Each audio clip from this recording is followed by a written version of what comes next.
Hey everyone, so today we're going to go through the goblet squat. The goblet squat's a great exercise for working on form technique when doing a squatting exercise.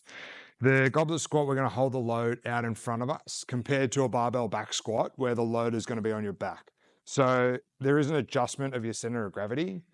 And when we put the load in front of us, we're able to control the load down and up again in a nice, slow and controlled manner, where when the load is on your back, the load is pushing you down and then you've got to push back up again. So with the goblet squat, it's a great exercise. It works all the same muscles traditional back squat does. The quads, the hamstrings, the glutes. Also works the core because we're stabilizing the core when we're going up and down to making sure we're not arching forward and rolling our back.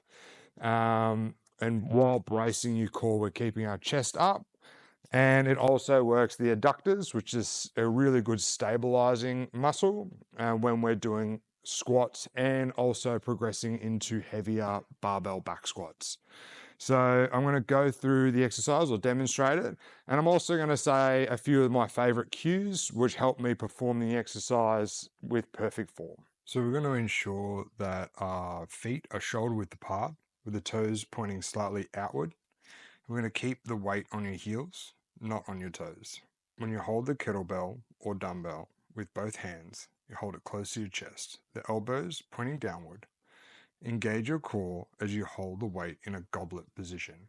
Take a deep breath, brace your core, and keep your chest proud throughout the movement. Start by pushing your hips back like you're sitting into a chair. Make sure your knees track over your toes, not caving inward.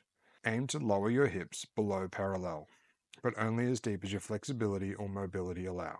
Your thighs should ideally be parallel to the ground or lower. Avoid rounding your back by keeping your chest lifted and your spine neutral throughout.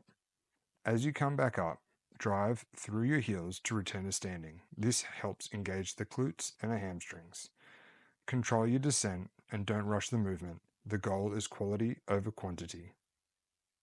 So that's how we do a goblet squat with a dumbbell. You can also use a kettlebell as well if you feel more comfortable using a kettlebell. Just remember, form and tempo are key. We want to keep that form really nice and controlled, slow movements. You don't want to be bouncing up and down, and you want to keep quite stable throughout that entire exercise with your core, your back, arms. It's really important to prioritize the form over the weight of the dumbbell and the speed you're doing the exercise. That's going to ensure the right muscles are being targeted and we're not going to cause any injury going forward or progressing with higher loads. Once you feel really comfortable doing a goblet squat, then we can also transition into doing a barbell back squat. Thanks for watching.